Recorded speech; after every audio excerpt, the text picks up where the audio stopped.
dama dem camp pénal dans le cadre d'une activité avec une association bu tudd And Goré Bokk Jaar Jaar ak sëñ Ousmane Mbacké ñu doon saafonteeg prisonniers yi. Les prisons sont très très difficiles. Les conditions sont détestables. L'administration pénitentiaire n'en peut plus. C'est une administration qu'il faut féliciter. La population carcérale dafa dépasse la surpopulation carcérale fi mu toll dafa ëpp. Les mandats de dépôt systématiques. Et puis li nga xamante ne ay dispositifs la mu ngi fi ñu mën ko appliquer tout de suite. C'est-à-dire pourquoi ñuy bàyyi nit ñi instruction 6 mois. waruñu leen bàyyi instruction 6 mois nañ leen takkal bracelet électronique ñu dellu seen gàlle. Parce que sinon ça coûte aussi à l'État de nourrir un détenu. Alors que nit ki am na adresse am na kër am na fu mu dëkk nañ ko yóbbu nañ ko takkal bracelet mu dellu gàllem. C'est aussi simple que ça. Parce que yooyu amul forcément benn incidence financière te lu ñu mën a appliquer tout de suite la. leneen li ci topp mooy soxna si wax na ko qu'est-ce qu'on attend effectivement pour yokk le personnel bi liggéey ci justice bi pour mën a diligenter un certain nombre de dossiers. loolu lu ñu war a wax la. leneen li ci topp fi mu bëgg a taxaw mooy man duma wax ci mënuma wax effectivement lii doxul lii dox na mais dafa am ci ay aspects yoo xamante ne dama ci bëgg a taxaw te pour man c'est fondamentalement important et en tant que nit buy jël kàddu ci biir espace bi dafa fondamental. Sénégal dëkk la boo xamante ne démocratie liberté d'expression daf fi am solo trop et que la trajectoire pour arriver à des victoires démocratiques ne date pas d'aujourd'hui.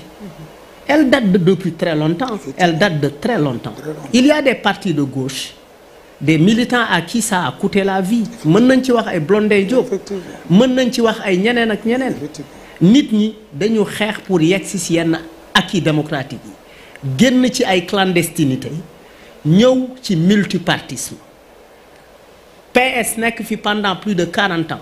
Les gens se sont opposés au PS et on se rappelle les combats de Wade pour arriver à pour yegsi ci ay acquis démocratiques. Tëj nañ ko tëjaat nañ ko et cetera dugg na ci gouvernement def na lui-même des concessions pour qu'on ait des résultats démocratiques mais loolu kenn mënul wax ni xeexu démocratie ci Sénégal tey la tàmbale. non xeex bi dafa yàgg a tàmbale.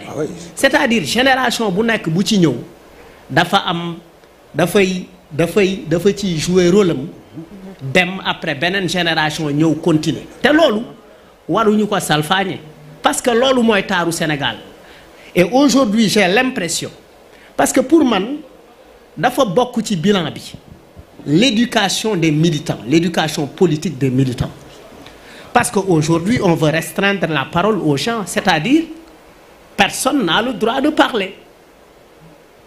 Personne n'a le droit de parler. Dans ce pays-là, da ngay taxaw di wax ñu ne la wëy waroo wax boo waxee ñu ne wëy non kii warul wax parce que da doon time gelbele oui ñu ne kii warul wax parce que effectivement non fii la baayam moo fi sàccoon ay milliards bu sa baay sàccee ay milliards ça doit coudre ta bouche non est-ce que li sa papa def ça t'engage non ça ne t'engage pas et puis quand les gens parle d'idée bu ñuy wax ci idée mais nañu bàyyi nit ñi nañu tontu nit ñi ci ay xel ak xalaat c'est pas en lynchant les gens sur internet pour faire peur aux gens les gens ne peuvent pas avoir peur parce que fi ñu yegg ci tey dama ne fi ñu yegg ci tey ci wàllu démocratie ku ci ne daf ci am rôle si aujourd'hui le parti au pouvoir si aujourd'hui le PASTEF est arrivé au pouvoir parce que il y a eu des gens qui ont refusé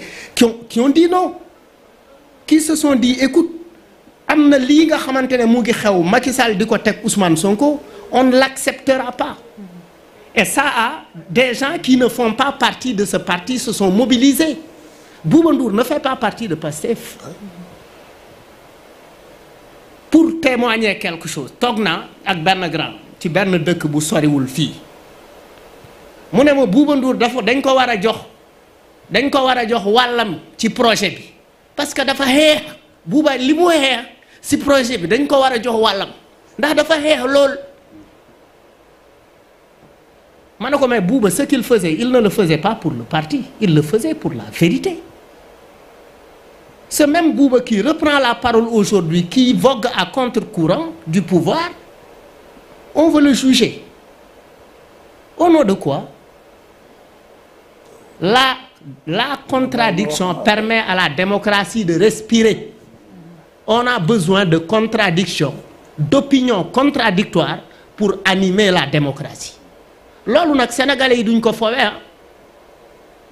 Les gens se mobilisent, ils s'attaquent à des mouvements, ils s'attaquent à des personnes, parce que tout ça, mais loolu bu continuer di am, les gens auront peur de parler.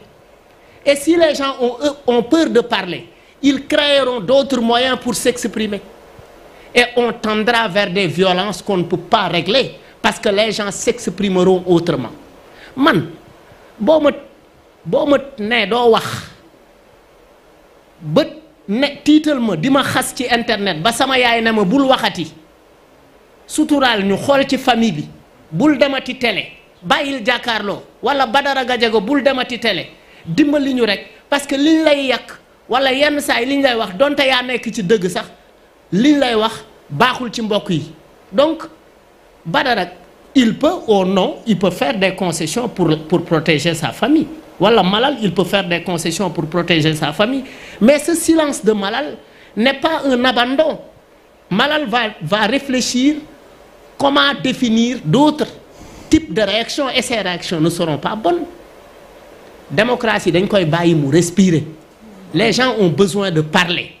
Parce que sous Macky Sall, les gens ont tout fait. Li indi radicalité bi, c'est parce que on a voulu faire peur aux gens. Et quand les gens ont peur, finalement, dañuy sës et ils se radicalisent. Si les gens ne peuvent plus parler avec la bouche, avec les idées, ils prendront les armes. Au nom de quoi ay nit di génn di wax ni ku waxati ci projet bi ku ci waxati sa xalaat wala ñun ñooy protéger projet bi ku ci waxati loo xamante ne waroo ko ci wax ñun ñoo lay fekk fi nga nekk ñoo koy régler suñu bopp. Pour moi, le président de la République doit se prononcer sur cette question parce qu'il est là pour protéger tous les citoyens. Tout de suite en venant à la télé, on nous demande de passer par une autre porte. Et non de passer par la porte bi nga xamante ne moom lañ doon jaare. Parce qu'effectivement, il y a des gens qui sont en train de traîner pour chercher des gens. Fu ñu ko teg les gens ne se tairont pas. Kenn du noppi. Les gens continueront à prendre la parole dans la discipline, dans le respect, dinañ défendre suñuy idée, dinañ wax lu ñu gëm. Que les gens n'oublient pas que quand il y a eu les événements de mars 2021, man jël naa samay responsabilité dem ba kër Ousmane Sonko pour l'écouter, pour comprendre ce qui se passe. Et nous avons pris des positions pour le défendre. Parce qu'on savait qu'on était dans la confiscation, dans un processus de confiscation de la démocratie.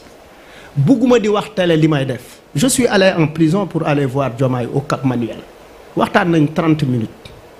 Et pendant ce moment, c'était très compliqué. Mais du lu ñu mës a wax télé. Mais situation mooy tax nit ñi wax ko. Quand les gens pensent que les gens prennent Aliou Sané pour un trophée de guerre, parce qu'il a été en prison, mais il y a d'autres qui ont été en prison et qui ne font pas. Mais nit ñi dañuy défendre li nga xamante ne moom lañ gëm ñun dañu gëm ni que ce nouveau pouvoir est dirigé par des jeunes. Ça permet une respiration idéologique. Et cette respiration idéologique dañ ko soxla mais ñu ngi ko soxla dans la contradiction. Merci Malal. Alors